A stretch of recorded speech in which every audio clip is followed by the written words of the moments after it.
अस्सलामुअलैकुम, it's your doctor Awais Ahmed. आज की वीडियो में मैं आप लोगों के साथ एक ऐसे टॉपिक पे बात करने जा रहा हूँ जिस पे बात करना बहुत ज़्यादा मुश्किल है इस सोसाइटी में, और इसको मेरे ख्याल में समझना हम सब के लिए बहुत ज़रूरी है, क्योंकि गुस्ताख़ी रसूल के अक्सर केसेस इसी बीमारी की वजह से होते हैं। आज की वीडियो में हम बात करेंगे रिलीजियस ओसीडी या स्क्रपुलोसिटी ओसीडी। नॉर्मली मज़हब या दीन वो एक इंसान के लिए अमन लाता है, एक इंसान की ज़िंदगी में सुकून लाता है, एक इंसान को मकसद देता है और उसकी आखिरत को संवारता है। लेकिन कुछ लोग ऐसे होते हैं जिनके लिए ये चीज़ें मज़हब के वो एक्टिविटीज़ जो कि अमन सुकून लोगों की ज़िंदगी में लाते हैं, उनकी ज़िंदगी में सुकून नहीं लाते, बल्कि उनकी ज़िंदगी को मज़ीद ख़राब कर देते हैं। एक्सप्लेनेशन करता हूँ, जज्बाती अवाम में हम डायरेक्टली फैसला करते हैं, कैसे नहीं लाते वो मैंने किस सेंस में बात की वो आप लोगों के साथ वीडियो में डिटेल में शेयर करना चाहता हूँ। रिलीजियस ओसीडी या स्क्रपुलोसिटी ओसीडी में मरीज़ को ऐसे इंट्रूसिव थॉट्स आते हैं, ऐसे परेशान करने वाली सोचें आते हैं जिनमें मरीज़ को लगता है कि मैं गुस्ताखी रसूल हूँ, मैं गुस्ताखी दीन हूँ, मैंने अल्लाह की शान में गुस्ताखी की। मरीज़ को ऐसे इंट्रूसिव थॉट्स आते हैं जो इसको कहते हैं कि यार आप तो शैतान से भी ज़्यादा गुनहगार है, आप तो इस ज़माने के सबसे बड़े गुनहगार हैं, आप तो अखलाकी लिहाज से बुरे इंसान हो, आप मज़हब के लिहाज से बुरे इंसान हो। ऐसे इंट्रूसिव थॉट्स मरीज़ को बहुत ज़्यादा एंजाइटी और शदीद पैनिक में मुब्तला करती है। इस ओसीडी के मरीज़ हर वक्त ये सोचते हैं कि मैं अल्लाह ताला का एक गुनाहगार बंदा हूँ, मुझ पे अल्लाह ताला की हर वक्त लानत होती है। ये जो सोच मेरे जहन में आते हैं, ये सोच अगर मैंने किसी के साथ शेयर की तो वो मुझे डायरेक्टली कत्ल करेंगे। और ये सोच सिर्फ़ और सिर्फ कुछ टाइम के लिए नहीं होता, ये सोच और इस सोच के साथ ये परेशानी ये सालों तक रहती है। और मरीज़ सोचता है कि जब तक मैंने इस सोच को लोगों के साथ शेयर नहीं किया तो उस वक्त तक ये सोच मेरा पीछा नहीं छोड़ेंगी। अब आप लोगों के साथ एक common scenario based obsession share करना चाहता हूँ कि इन मरीज़ों में जो कॉमन ऑब्सेशंस होते हैं वो कैसे होते हैं। खुदा ना करे एक पेशेंट है आप लोगों के सामने, स्क्रपुलोसिटी ओसीडी का एक पेशेंट आप लोगों के सामने बैठा है, तो उसके ज़हन में क्या क्या ख़यालात होंगे। इसके ज़हन में जो ख़याल होता है, पहला ख़याल इसके ज़हन में ये होता है कि यार कहीं मैं ऐसा न बोलूँ कि जिसकी वजह से मेरा रब मुझसे नाराज़ हो। मेरे ज़हन में जो सोच आई इसकी वजह से तो मेरा अल्लाह मुझ पे गुस्सा होगा। इस मरीज़ के ज़हन में गुस्ताखी वाले सवालात आते हैं। ये सोचता है कि यार मैं तो गुस्ताखी रसूल गुस्ताखी दीन बन गया हूँ। ये मरीज़ बार बार सोचता है कि यार मेरी नमाज मुकम्मल नहीं है, मेरा दीन मुकम्मल नहीं है, मैं तो एक मुनाफिक हूँ। मतलब मेरे जहन में ऐसे गंदे गंदे ख्यालात आते हैं मज़हब और अल्लाह के लिहाज से, मैं तो मुनाफिक इंसान हूँ, मैं तो ठीक इंसान नहीं हूँ। ये मरीज़ बार बार सोचता है कि यार अगर मैंने खामोशी में कोई गुनाह की, लोगों ने तो उसको नहीं देखा, लेकिन अल्लाह ताला तो इस गुनाह की वजह से मुझे सज़ा देगा, अल्लाह ताला तो मुझे छोड़ेगा नहीं। और शायद ये जो सोच है, जिस सोच में मैं मुब्तला हो, ये अल्लाह ताला की तरफ से एक अज़ाब हो।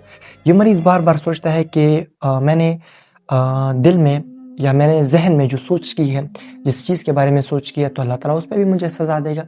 मतलब इसको कॉमन ये ऑब्सेशंस होते हैं। अब आता है रियल स्टेज। मरीज़ सोचता है कि इन ऑब्सेशंस को ख़त्म करने के लिए मैं कुछ रिपीटेटिव बिहेवियर शो करता हूँ, बार बार कुछ एक्टिविटीज़ करता हूँ जिसकी वजह से ये वाली एंजाइटी ख़त्म होगी।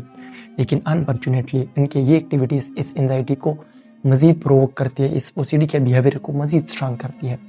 ये मरीज़ क्या करेगा? ये मरीज़ कुछ कंपल्सिव बिहेवियर शो करेगा। पहला बिहेवियर इस मरीज़ का ये होगा कि जैसे ही इनको ये सोच आता है तो ये तौबा इस्तग़फ़ार कलमा पढ़ेगा।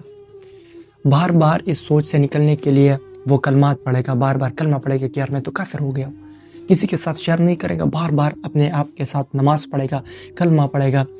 ये जाएगा 5-10 मरतबा वज़ू करेगा, फिर उसके बाद नमाज पे 5-6 मरतबा एक नमाज को पढ़ेगा कि यार सही तरह से मैं पाक हो जाऊँ, गुनहगार इंसान हूँ मैं। नवाफिल पढ़ेगा, बार बार रोज़े रखेगा। रिलीजियस जो मज़हबी लोग होते हैं उनके बहुत ज़्यादा करीब ये रहेगा कि इनके महफिल में रह के अल्लाह ताला मुझे माफ़ करेगा। हर वक्त ये मस्जिद में होगा। और जब इनसे इसकी एंजाइटी और इनकी ओसीडी की बीमारी ख़त्म नहीं होती तो फिर ये आइसोलेट हो जाता है। ये मस्जिद नहीं जाएगा, ये कुरान को हाथ नहीं लगाएगा, ये नमाज़ें नहीं पढ़ेगा। मतलब इनसे तो नहीं होता, अब ये आइसोलेट हो जाता है। अब ये सिर्फ अल्लाह ताला से बार बार माफ़ी मांगता है कि या अल्लाह ये मैं कौन से कंडीशन में मुब्तला हूँ। और इन कंपल्शंस की वजह से इनकी ओसीडी ख़त्म नहीं होती, मज़ीद इनकी ओसीडी ज़्यादा होगी। अब जो एक्सट्रीमिस्ट लोग होते हैं वो कहेंगे कि आप इसको मज़हब से जुदा कर रहे हैं। हम मज़हब से इसको जुदा नहीं कर रहे, हम मज़हब से डर को जुदा कर रहे हैं। हम इस मरीज़ के कंडीशंस को समझ के उनके बीमारी का इलाज करके रियल दीन की तरफ लाने की कोशिश कर रहे हैं। हमारा मकसद ये नहीं है कि इस मरीज़ को मज़हब से डिटैच करें, उस मरीज़ को कहे कि आप नमाज रोज़ाना रखें। हम चाहते हैं कि मरीज़ कुछ वक्त के लिए कंपल्जन शो ना करे, मतलब एक टाइम नमाज़ पढ़े, एक मरतबा नमाज़ पढ़े, दोबारा हम उसको नमाज के लिए अलाउ ना करें। बार बार उसको नापल से बचाए, क्योंकि ये इसके बिहेवियर को मज़ीद स्ट्रॉन्ग कर रही है और उसके OCD के लूप को मज़ीद स्ट्रॉन्ग करे, जिसकी वजह से उसकी ये वाली सोच और ये वाली OCD उसके साथ पूरी ज़िंदगी होगी। अब क्या होता है, इसके दिमाग में रियल साइंस और रियल गेम, जब भी मरीज़ के जहन में ये ख्याल आता है तो इसके बाद मरीज़ का जो जहन होता है वो एक एक्साइटेड स्टेट में चला जाता है। अब मरीज़ का ऑर्बिटोफ्रंटल कॉर्टेक्स हर वक्त मोरल जजमेंट करता है, हर वक्त गुनाह के बारे में ख्याल रखते हैं, हर वक्त गलतियों के बारे में आपको एक्टिव रखता है। मामूली चीज़ में आपको कहता है कि ये आपकी गलती है, आप गुनहगार हो गए। ऑर्बिटोफ्रंटल कॉर्टेक्स ये सोच भेजता है कार्डियक न्यूक्लियस।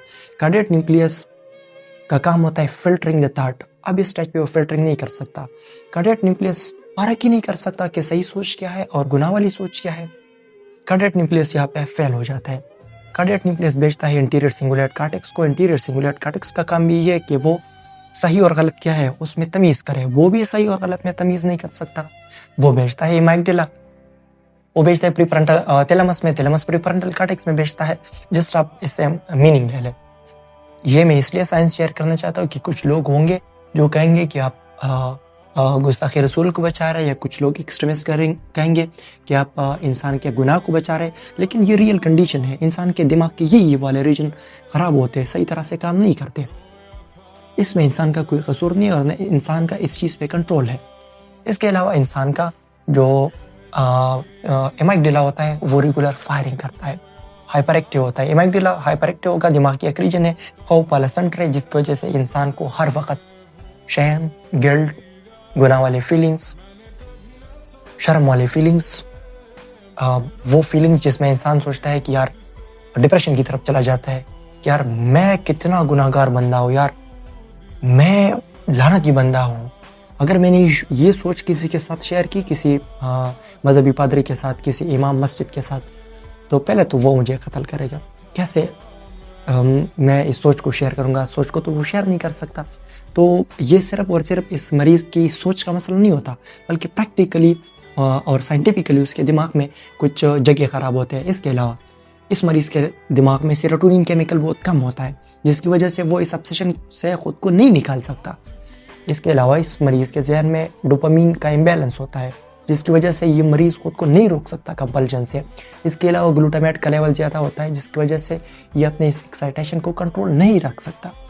तो ये जो स्क्रपुलोसिटी वाली OCD है, ये सिर्फ और सिर्फ सोच की बीमारी नहीं है, दिमाग की कोई जगह OCD के मरीज़ों में ख़राब होती है।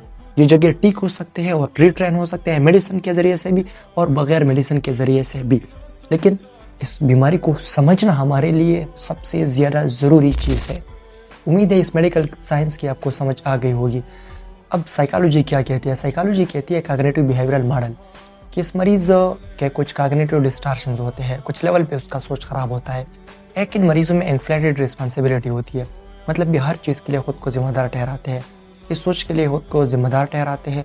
ये ख़ुद को बहुत ज़्यादा रिस्पॉन्सिबल समझते हैं कि मतलब ये जो सोच मुझे आता है ये खालिस मेरी गुनाह की वजह से, कुछ मैंने गलत किया है उसकी वजह से मुझे ये सोच आते हैं। दूसरा मसला इन लोगों में होता है thought action diffusion. Thought action diffusion का मतलब ये होता है कि ये लोग सोचते हैं कि किसी काम के बारे में सोचना ये ऐसा है जैसे कि उसी काम को रियलिटी में करना। ये लोग सोचते हैं कि कोई काम करना या किसी काम के बारे में सोचना, ये दोनों बराबर होते हैं। एक और मसला इन लोगों में होता है कि ये लोग परफेक्शनिस्ट होते हैं। ये लोग सोचते हैं कि ईमान का मतलब होता है 100% मुकम्मल ईमान। ईमान में गुनाह के लिए कोई गुंजाइश और गुनाह के लिए कोई स्पेस नहीं होती। ये लोग मज़ीद ये सोचते हैं कि अगर हमने कोई गलत कर ली तो हमें डिवाइन पनिशमेंट मिल जाएगा। इस साइकोलॉजी पे ज़्यादा बात नहीं करते और आगे जाते हैं कुछ शॉकिंग फैक्ट आप लोगों के साथ शेयर करना चाहता हूँ। रिसर्च हमें ये बताती है कि 15% OCD के मरीज़ों में ये वाली OCD भी होती है, ये वाली सोच होती है। स्क्रपुलोसिटी वाले ऑब्सेशंस इनको आते हैं। ये जो OCD है, स्क्रपुलोसिटी वाली OCD, ये लिबरल कंट्रीज़ में कम होती है। یہ ان کنٹریز جہاں پہ ریلیجن کو بہت زیادہ ویلیو دی جاتی ہے، پاکستان پرٹیکولرلی، مطلب ساری ایشیا، پاکستان، سعودی عربیہ یا افغانستان یا اسی طرح انڈیا ہو گیا، جہاں پہ مذہب کو بہت زیادہ ہائی لائٹ کیا جاتا ہے، وہاں پہ اسکرپولاسٹی OCD زیادہ ہوتی ہے۔ اس کے علاوہ ریسرچ ہمیں یہ شو کرتا ہے کہ وہ مریض جو ERP تھراپی کرتے ہیں یا میڈیسن لیتے ہیں تو 12 ویکس میں وہ امپرومنٹ شو کرتے ہیں، مطلب ان کی یہ والے OCD ان کے بدن سے ختم ہو جاتی ہے۔ مزید کچھ سٹڈیز ہمیں یہ بتاتی ہے کہ اس میں سے 70% لوگ یہ خود کو گنہگار اور قصوروار ٹھہراتے ہیں۔ یہ اس سوچ کو اپنے ایمان کی کمزوری کہتے ہیں کہ مجھے ایسے سوچ آ گئے ہے، اور پاکستان میں کامن تھنگ ذہنی ساری بیماریاں، ایمان کی کمزوری۔ حالانکہ جو سارا میکینزم میں نے شیئر کر دیا، اتنی جگہ تو شوگر میں خراب نہیں ہوتے، اس کے لیے پوری زندگی دوائی لیتے ہیں۔ ہر ریلیجیس بندہ اس کے لیے دوائی لیتا ہے، لیکن اس کے لیے نہیں لیتا۔ کیوں؟ کیونکہ عقل ہی نہیں ہے، علم ہی نہیں ہے، اصل میں کوئی ایکسیپٹ ہی نہیں کرتا۔ ماڈرن ڈے سائنس آ گیا، لیکن پھر بھی ان لوگوں کو ان مینٹل ایشوز پہ، مینٹل ہیلتھ جتنے بیماریاں ہیں ان پہ یقین نہیں ہے۔ سب کو وہ ایمان کی کمزوری کے ساتھ لنک کرتے ہیں، حالانکہ ہر چیز ایمان کی کمزوری نہیں ہوتی۔ یہ لوگ اتنے زیادہ عبادتیں کرتے ہیں، لیکن پھر بھی ان بیچاروں میں یہ مسئلہ ہوتا ہے۔ میرے خیال میں جس چیز کے لیے سب لوگ ویٹ کرتے ہیں کہ اس کا علاج پاسبل ہے یا نہیں، اس کا علاج یقیناً پاسبل ہے، اور اگر ٹائم پہ کیا جائے تو پھر بہت جلدی آپ کی لائف سے یہ بیماری ختم ہو سکتی ہے۔ اس کا علاج پاسبل ہے، اور اس کا علاج لازمی کیا کرے، کیونکہ اس کی وجہ سے لوگ ریلیجیس ڈپریشن کی طرف چلے جاتے ہیں۔ ریلیجیس ڈپریشن پھر اور بھی خطرناک چیز ہے، وہ اگر ٹائم ملا تو وہ بھی آپ لوگوں کے ساتھ شیئر کروں گا۔ اس کے لیے ٹریٹمنٹ سمپل ہے۔ ایز اے سائیکٹرسٹ آپ کو کیا دے گا؟ سائیکٹرسٹ آپ کو مینلی فلاکسیٹین، سرٹرلین یا فلاکزامین یا ایسیٹلوپرام یا پیرازیٹین جیسے میڈیسن دے گا، جس کی وجہ سے سیروٹونین زیادہ ہوگا، آپ کے دماغ میں سیروٹونین زیادہ ہوگا تو بیماری آپ کی زندگی سے ختم ہوگی۔ وہ مریض جن کو گلٹ اور شیم بہت زیادہ فیل ہوتا ہے تو ان مریضوں کو چاہیے کہ کلومیپرامین دے دیں، کیونکہ کلومیپرامین اس کے اس گلٹ اور شیم کو بہت جلدی ختم کر دے گا۔ اگر مریض ان دو چیزوں سے ختم نہیں ہوتا تو آگمنٹیشن میں اس کو لو ڈوز میں اینٹی سائیکاٹک لائک رسپیریڈون دے دے، اس سے بھی مریض ٹھیک ہوگا۔ اگر ان چیزوں سے ٹھیک نہیں ہوتا تو ماڈرن ڈے ریسرچز کہتے ہیں کہ میمنٹین لو ڈوز میں دے، کیونکہ گلوٹامیٹ کا لیول کم ہوگا تو مریض بہت جلدی ریکور ہو جائے گا۔ اس کے علاوہ ERP اس کے لیے سائیکالوجسٹ کرتے ہیں اسٹینڈرڈ ٹریٹمنٹ ہے۔ جس سوچ سے مریض ڈرتا ہے مریض کو اسی سوچ کی طرف لے آئے۔ جن کاموں سے وہ مریض ڈرتا ہے اس کاموں کی طرف مریض کو انٹینشنلی لے آئے۔ مریض جس سوچ سے مریض ڈرتا ہے مریض کو کہے کہ یہ سوچ آپ لکھ لے یہاں پہ کاپی میں، یا وہ سوچ ابھی میرے سامنے بار بار دہرائے، مریض کو بٹھائے۔ بار بار جب مریض وہ سوچ دہرائے گا، وہ کام دہرائے گا تو مریض کو آپ نے پھر کہنا ہے کہ آپ نے اس کے لیے وضو، نماز اور یہ چیزیں اسی ٹائم پہ نہیں کرنی، اسی ٹائم پہ اپنے کمپلجن سے مریض کو روکنا ہے۔ کمپلجن سے مریض کو روکی گئے تو ٹائم کے ساتھ ساتھ مریض کی انزائٹی ختم ہو جائے گی، مریض کا برین یہ سیکھ جائے گا کہ یہ اگر میں کمپلجن نہ بھی کروں تو یہ انزائٹی ختم ہو سکتی ہے۔ اگر کسی کو ریلیجیس OCD ہے تو خیر کمنٹ سیکشن میں تو نہ بتائے، میرے ساتھ ان باکس میں شیئر کر سکتے ہیں۔ تھینک یو سو مچ، جزاک اللہ، اللہ حافظ۔